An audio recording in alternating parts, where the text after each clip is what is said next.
tardes, mi nombre es Kenia Anguiano y el día de hoy mi compañera Raquel Barajas y yo les vamos a dar una pequeña introducción hacia el quinto capítulo de Langman, que habla sobre la tercera semana de desarrollo embrionario. Entre los eventos y procesos que ocurren en esta semana, el más característico es la gastrulación, pero también están otros procesos y eventos como lo son la formación de la notocorda, el establecimiento de los ejes corporales, el establecimiento de mapa de destinos celulares durante la gastrulación, el crecimiento del disco embrionario y la continuación del desarrollo del trofoblasto. Así que comencemos. Vamos a dar inicio a este video con el tema de la gastrulación, que es el proceso mediante el cual se forman tres capas germinativas, que son el mesodermo, el endodermo y el ectodermo. Este proceso comienza con la formación de la línea primitiva en la superficie del embrión. A partir de los 15-16 días, más o menos, aparece un surco estrecho con regiones abultadas en ambos lados. El nódulo primitivo es el extremo cefálico de la línea y consta de un área que rodea la fosa primitiva. La invaginación es el movimiento hacia el interior en el que las células del epiblasto migran hacia la línea primitiva y adquieren una forma de matraz. Se separan del epiblasto y se deslizan por debajo. La migración y especificación de las células están controladas por el factor de crecimiento de los fibroblastos. Son sintetizadas por las células de la línea.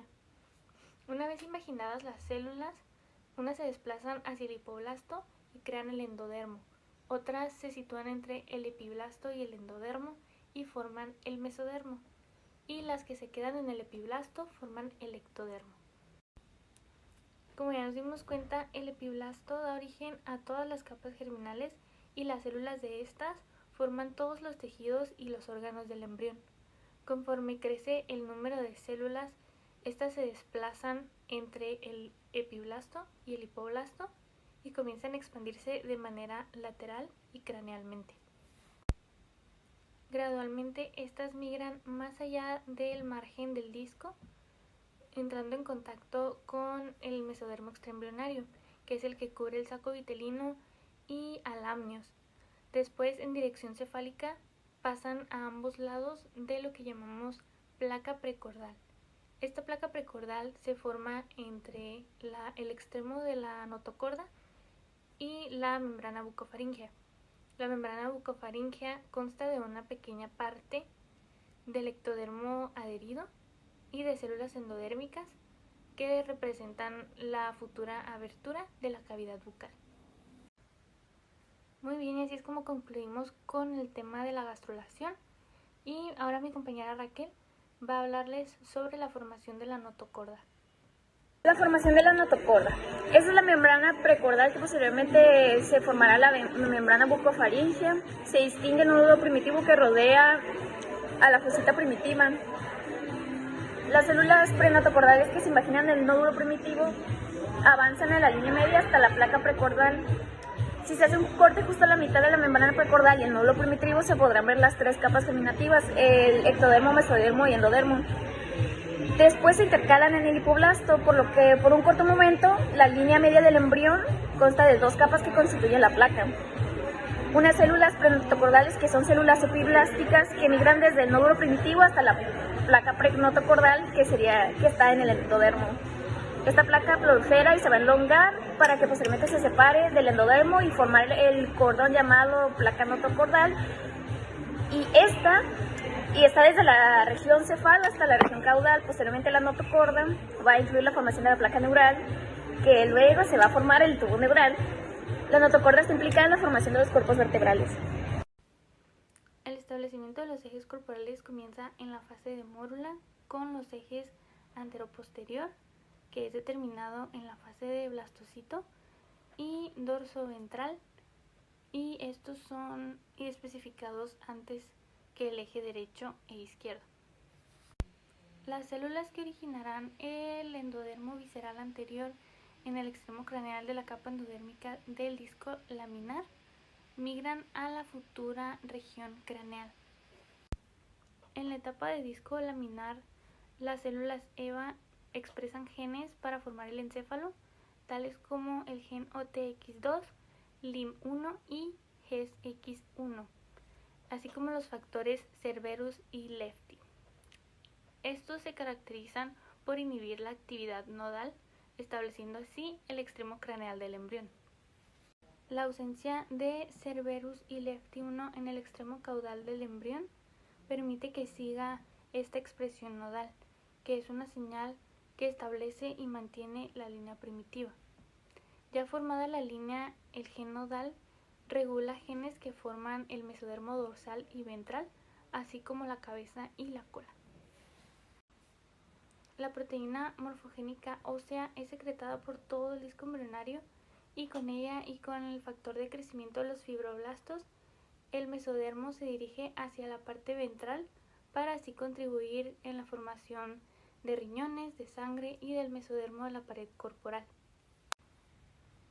Todo el mesodermo se dirigiría hacia la parte ventral de no ser por la regulación de la proteína morfogénica por parte de otros genes expresados en el nódulo, ya que el nódulo es el organizador.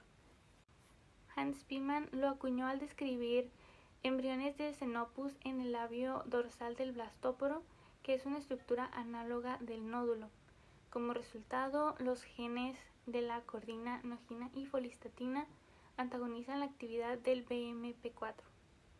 Es por esto que el mesodermo se desplaza dorsalmente hacia la notocorda, somitas y somitómeros. Después, estos tres genes que acabo de mencionar se expresan en la notocorda y son importantes en la inducción neural de la región craneal. El factor nuclear de hepatocito 3 beta es un factor de transcripción que conserva el nódulo e induce la especificidad regional de las áreas del prosencéfalo y el mesencéfalo. Sin él, los embriones no gastrularían bien y faltarían esas estructuras. El guscoid activa los inhibidores de BMP4 e interviene en la regulación del desarrollo de la cabeza. Entonces este puede prevenir o ocasionar que el embrión tenga dos cabezas o malformaciones. El gen BRCA es expresado en el nódulo y controla la formación del mesodermo dorsal en regiones central y caudal. Este codifica una proteína de secuencia específica de unión al ADN que funge como factor de transcripción al dominio de unión con ADN y se le conoce como T-box. Ahora vamos a ver la lateridad, que es la formación del lado izquierdo y derecho. El lado izquierdo aparece en la línea primitiva y el FGF8 es segregado por células del nódulo y la línea primitiva. El factor induce la expresión del gen nodal y la expresión queda restringida al lado izquierdo del embrión, pues ahí se acumula la serotonina. Esto hace que se active la expresión del factor de transcripción llamado MAD3, que limita la expresión del gen nodal a la cara izquierda del nódulo primitivo. Genes mediales como el SHH y el FT1 ayudan a establecer la línea medial e impiden que la expresión del gen nodal llegue al lado derecho. En el mesodermo, la placa lateral izquierda de la proteína nodal inicia señales con LEFT2 para regular PITX2, factor de transcripción, que es un también llamado gen maestro, que establece la lateridad izquierda. Puede también haber defectos de lateridad como los llamados situs inversus o dextrocardia. La serotonina es importante porque se acumula del lado izquierdo y activa el MAD3 y restringe señales. Ahora vamos con la formación del lado derecho.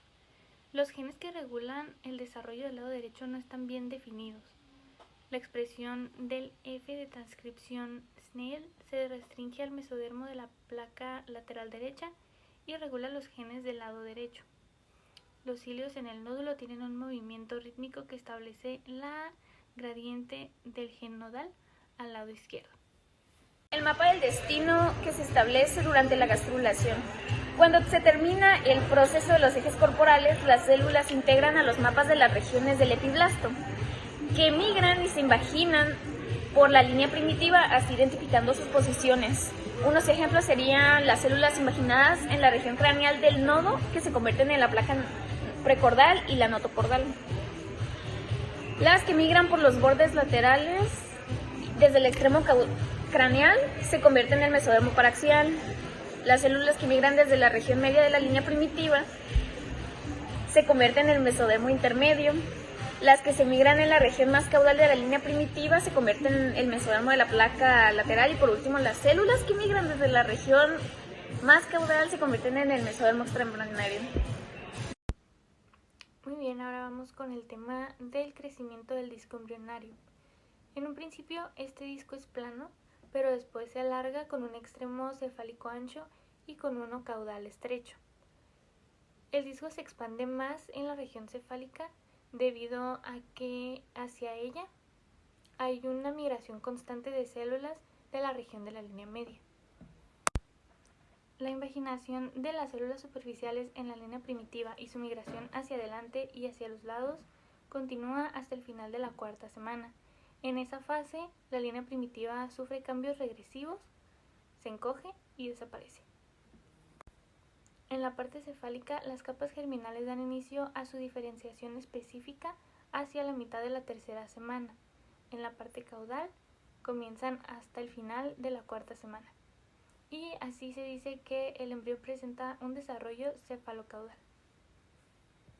Una vez hecho el proceso, el desarrollo posterior del trofoblasto inicia en la tercera semana, caracterizada por la presencia de vellosidades primarias, que están conformadas por un núcleo citotrofoblástico cubierto por una capa sincitial.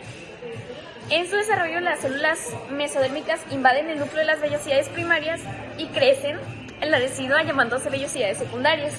Una vez se termina la tercera semana, las células mesodérmicas de las vellosidades comienzan a diferenciarse en células y vasos sanguíneos, dando origen al sistema capilar velloso, nombrándose así las vellosidades terciarias o vellosidades placentaria definitiva.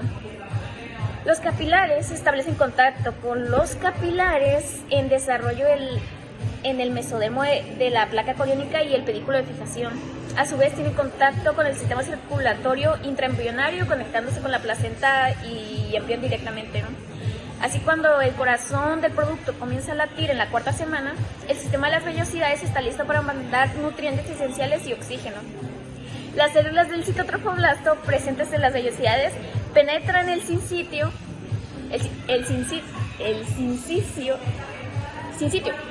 hasta alcanzar el endometrio materno, estableciendo contacto con los troncos nerviosos para formar una cápsula citotrofoblástica externa.